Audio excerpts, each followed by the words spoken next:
Hello students, how are you.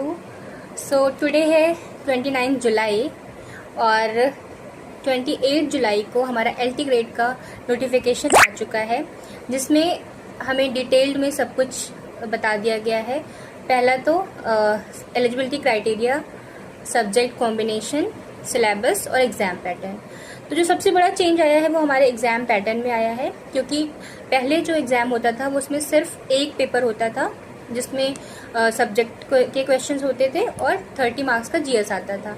लेकिन अभी जो इस बार का पैटर्न है वो उसमें चेंजेस किए गए हैं। तो उसमें एग्ज़ाम दो होंगे, पहला प्री और उसके बाद मेंस। तो प्री का पैटर्न ये है कि उसमें 30 मार्क्स की जीएस आएगी और जीएस के में क्या क्या आना है वो उसका भी सिलेबस दे दिया गया है।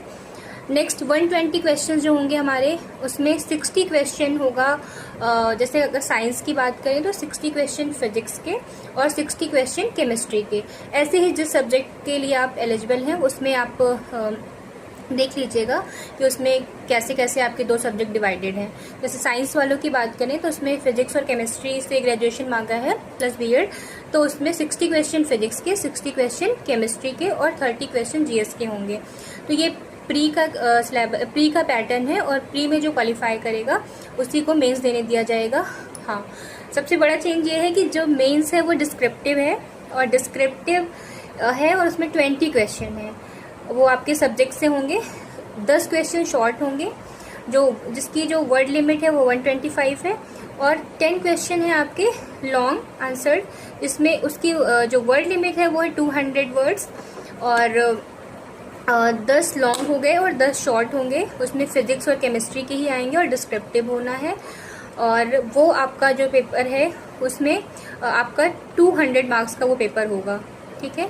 और जो आपका पहला पेपर है यानी प्री है वो 300 मार्क्स का है। उसमें ईच क्वेश्चन 2 मार्क्स के होंगे और उसमें नेगेटिव मार्किंग भी है, 1/3 नेगेटिव मार्किंग है, यानी कि 1/3 ऑफ 2। तो इस तरीके से यानी 0.66 आपके नंबर कट जाएंगे अगर आप कोई क्वेश्चन रॉन्ग करते हो तो।